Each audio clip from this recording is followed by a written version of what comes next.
2009માં આપે આ ચેઇનની શરૂઆત કરી હતી. આજે 2025 થઈ. 16 વર્ષની અંદર જે વિદ્યાર્થીઓને આપે પગભર કર્યા છે આ રીતે, જે હેલ્પ કરીને, એમાંના કેટલા વિદ્યાર્થીઓ આ ચેઇનની અંદર જોડાઈને પોતાનું સર્વસ્વ આમ કહેવાય ને કે સમર્પિત ભાવે અત્યારે સેવા કરી રહ્યા છે, જે રીતે આપ કરી રહ્યા છો? સૌથી પહેલું તો જુઓ, જે ડૉક્ટર અશોકભાઈ સોડાલા છે, એમના ફાધર આવ્યા ને પૈસાની ઓછી જરૂર હતી ને તે ધીમે ધીમે લઈ જતા હતા મારા જોડેથી. મને કે અમે કમાઈને પાછા આલીશું. મેં કીધું મારે પાછા નથી જોઈતા.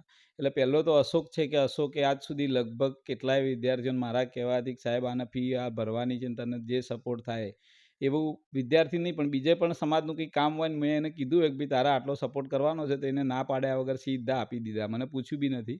એટલે એ અશોક છે, રામસેના સાહેબ છે, ઉષાબેન છે, પ્રિયાબેન છે, પછી ભાઈ આપણા ગોદડભાઈ માલુણા, દેવજીભાઈ માલુણા, પછી કરણભાઈ આપણા જે એક ઢુંડિયાવાડીમાં છે, એ પણ માણસોને કહીએ કે સાહેબ જરૂર છે, તો જે એમને ઈચ્છા થાય એવા ઘણા બધા. સુરેશભાઈ અદ્રોણા એક શિક્ષક છે ઠાકોર સેનામાંથી, ઘણા બધા પ્રવીણભાઈ, કાળુભાઈ, રમેશભાઈ, એ લોકો સેનાની જરૂર પડે જ્યારે સાહેબ જરૂર છે ને આવી છે ને હું કહું તો કોઈ વિદ્યાર્થીને 5, 25, 50 જેટલી પોતપોતાની ક્ષમતા પ્રમાણે ક્યાંય ઊભું રહેતું નથી. સિટીની અંદરથી પણ ઘણા બધા જગદંબા સાયકલ સ્ટોરમાંથી છે, પેલા ભાઈ આપણા સંજયભાઈ બિઝનેસમેન છે, એમને પણ ક્યાંક કહીએ સાહેબ જરૂર છે ને એજ્યુકેશન જરૂર હોય તો મને કહેજો. રાજુભાઈ ઢુંડિયાવાડી, તમે પોતે પણ ભરતભાઈ છો કે ક્યાંક કહ્યું હોય કે ભાઈ જરૂર પડે તો તમે તમારાથી જે બનતી છે. એટલે એ રીતે ઘણા બધા ચેનમાં જોડાયા છે ને વિદ્યાર્થીઓમાંથી હવે ધીમે ધીમે અશોક આવ્યો છે, પછી ભાઈ એક અલ્પેશ ઠાકોર આવ્યો છે દિયોદરનો, પછી એક બીજો મિત્ર છે સુરેન્દ્રનગર બાજુનો, એ પણ ક્યાંક ક્યાંક થોડા પૈસા એ આપે છે. એક રાજેન્દ્રભાઈ કરીને ઠાકોર છે જે ટીડીઓ થયા MBBS, પછી એમને UPSC ક્લિયર કરી, એ પણ ક્યાંક પૈસાની જરૂર હોય તો મદદરૂપ કરે છે. મનોજભાઈ ઠાકોર કરીને એક પાટણની અંદર છે કે જે BJPમાં જોડાયેલા છે, એમના વાઇફ પોતે આશાબેન પેથોલોજીસ્ટ છે ધારપુર મેડિકલ કોલેજમાં, એમને પણ ક્યાંક ફોન કરીએ તો જે 4.5 લાખ રૂપિયા અમે જે ભેગા કર્યા હતા પાટણના વિદ્યાર્થી માટે, એમાં મેં તો 11 જ આલ્યા હતા, પણ મનોજભાઈ, ભરતભાઈ ડાભીના બધાએ મહેનત કરીને એ લોકો છોકરાને 5 થી 6 લાખ રૂપિયા 3 દિવસની અંદર આપી દીધા હતા. એટલે આવા ઘણા બધા ચેનમાં જોડાયેલા છે. ડીસાની જે લાઇબ્રેરી કહીએ રસિકજીને બધા ચલાવે છે, એની અંદર ડીસામાં હવે જરૂર પડે તો ડીસાવાળા અહીંયા સુધી કોઈને આવવા નથી દેતા કે એ લોકો એમની રીતે જ સપોર્ટ કરી અને કોઈ ભણાય હોય. શ્રવણજી, રસિકજીની જે લાઇબ્રેરી બનાવી છે, મિત્રોની ટીમ પણ એટલી મોટી છે કે એ લોકો હવે ડીસાના જે મારા જોડે કોઈ સપોર્ટ માટે આવતું હતું ને એ હવે આ જમાનામાં અત્યારે નથી આવતું, કારણ કે ડીસાવાની ટીમ, ભાભરની ટીમ, કનુભાઈ ડૉક્ટર અને એ લોકો બી ત્યાં આગળ માનવતાનું ગ્રુપ ચલાવે છે અને એ લોકો બી એટલી સારી રીતે ત્યાં સેવા કરે કે હવે ત્યાંથી કોઈ અહીંયા આવતું નથી.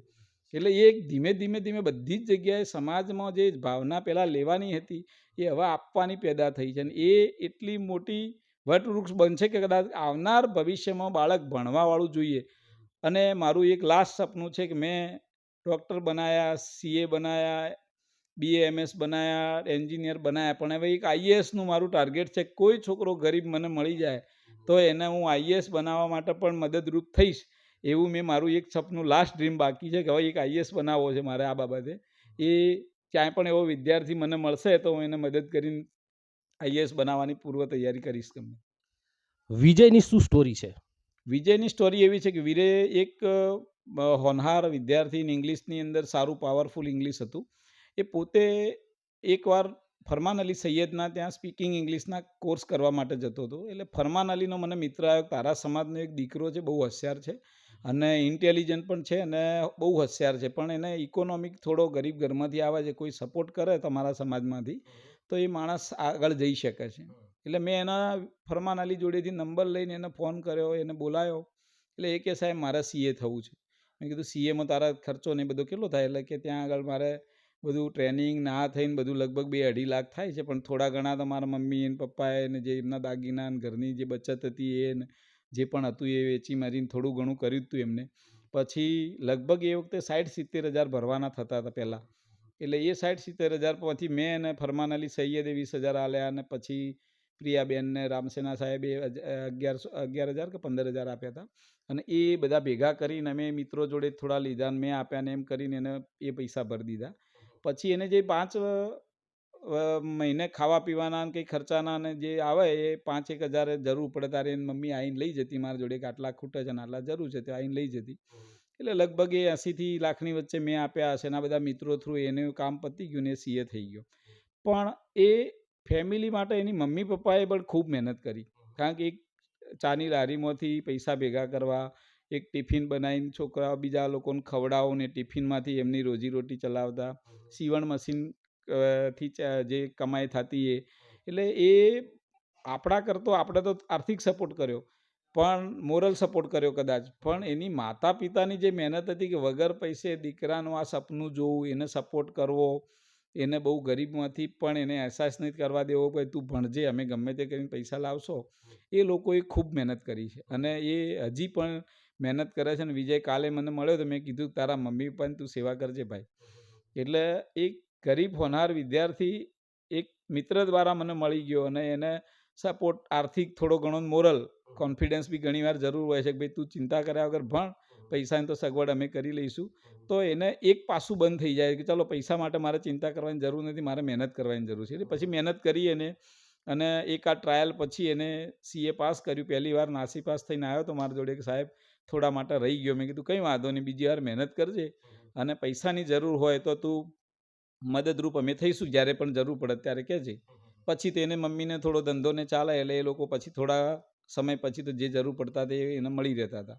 અને આમાં અમારા એક મિત્ર નિકોલના પ્રવીણસિંહ, એ પોતાની ઓફિસ હતી વિજય 4 રસ્તા, અને આ વિજયને જ્યારે તકલીફ પડતી હતી હોસ્ટેલમાં રહેવાની, ત્યારે એ વિજયને એમને એમની ઓફિસ આલ દીધી. તું આખી ઓફિસમાં રાત્રે તારે જ્યાં રહેવું હોય તો રહ્યા, ઊંઘવાની સગવડ, ખાવા પીવાની, સંડાસ બાથરૂમ સગવડ. એ ચોથા માળે વિજય એકલો રહી અને 4-6 મહિના તેઓ કાઢ્યા અને પછી એને હોસ્ટેલ મળી ત્યારે હોસ્ટેલમાં ગયો.